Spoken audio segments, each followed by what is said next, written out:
Hello, welcome to Gemstone Tarot weekend reading for Saturday the 8th and Sunday the 9th of January 2021. Really nice picture as well in the diary, look at that.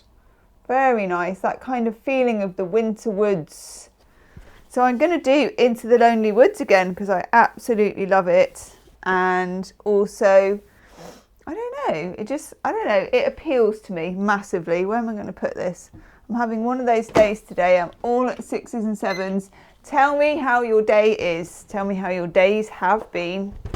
Tell me how you're finding 2022 in these early stages. I know it's too soon to tell, but tell me what you do know.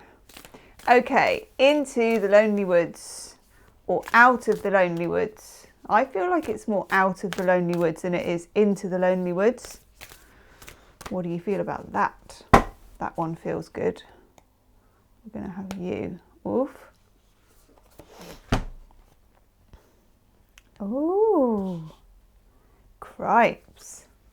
We get love forgives distance. And I'm very attracted to what I think is a dragonfly. Is that a dragonfly?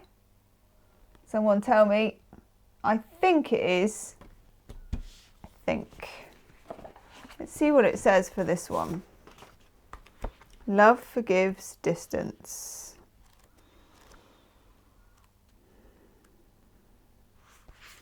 There is a constancy to true companionship. And do you have friends like that? I know I do. I have friends where we don't speak for like a year and then we speak and it's just like it's never been gone. You know, there's just, or some friends that you make, you've only known them a few weeks, but it definitely feels like you've known them for centuries. Without contact, whether physical or words, for a time, some friendships and connections wither and others remain as bright as they were the last time you saw each other. How weird that she said that. Some friendships withstand distance, time apart, and even enforced separations, which of course with what's been going on over the past couple of years, we've all experienced some of this too. We set our course and our paths may divert and part, but in time they will converge again, joining as seamlessly as two rivers flowing into one and then parting. Let the moments of true connection flow and know that those who truly love you will simply reach out their hand and open their arms, or even dance within the space only your two energies combined can create when the time to be together comes again. Can I just say as well, I think I've owned in my time a few Lucy Cavendish decks and I haven't connected with them very much. But this one, I don't know, I should have researched it. I should have researched it. Where did that come from? My posh voice came out. I should have researched it.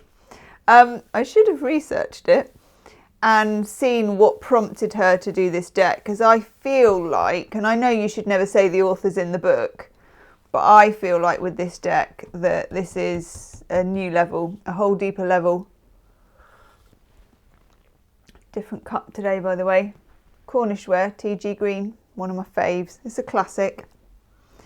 Right, I'm going to take another one of those actually. What do we need to know? Oh. Oh, people.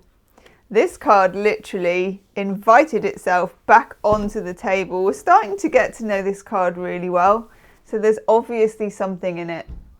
Okay. Find your night self. We've pulled it time and time and time again, as the actress said to the bishop. It's very important. I feel like this tree that looks like an owl or a castle and an owl and a tree all in one go is just very important.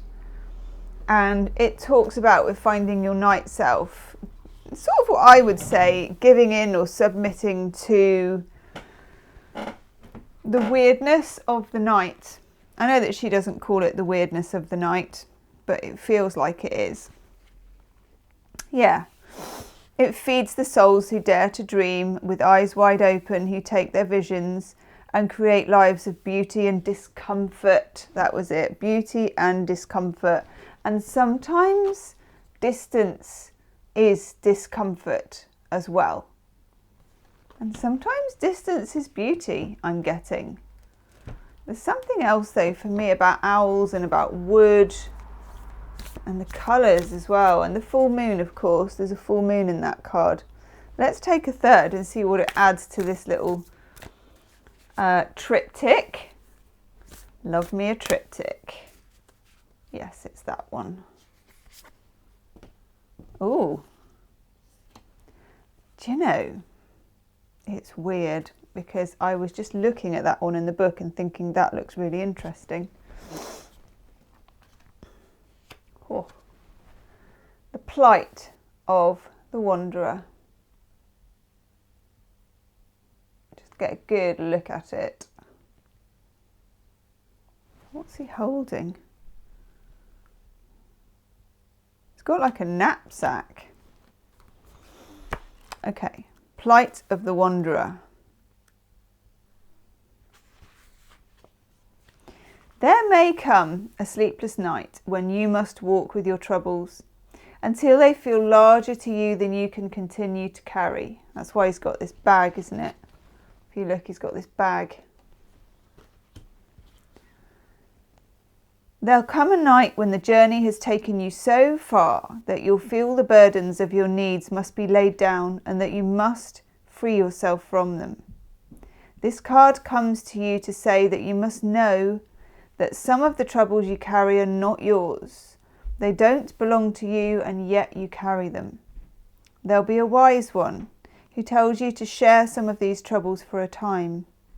They will help you know which to keep and learn from and remember, and which can be put aside, acknowledged as not yours to carry, and buried softly in the good earth to heal, to change, and to become a part of the great all that is.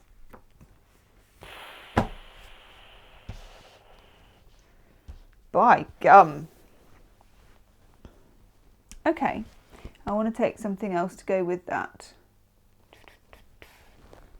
We're going a bit oracle cardy today, but I want one of the house oracle cards. House and Home by Zoe Jane. God knows how these two even fit together, but they do because we're using them at the same time. I know.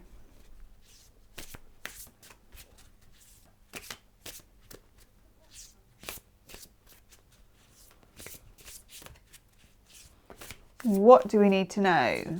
To add to love forgives distance, find your night's self. And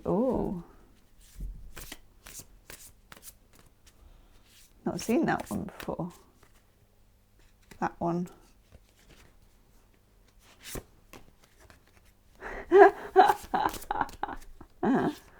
That's brilliant. Oh, Leia. Hi, darling. Leia just did a big, like, laughy snore. Okay. We've got two opposite sides of the door here. Okay, shut it, lock it, and just walk away. Okay, and then the next one, even though I'm shuffling them that I pull, be open to possibility. It's okay to let them in. We are talking Schrodinger's door. And if I remember it, I think the next deck we're going to use in the next reading will be Tarot of the 78 Doors. Oh yes, it will. We are definitely getting Mercury retrograde energy here because it's that kind of two things existing at the same time type energy. When does it? Yeah, 14th. It's not long, is it? It's not long.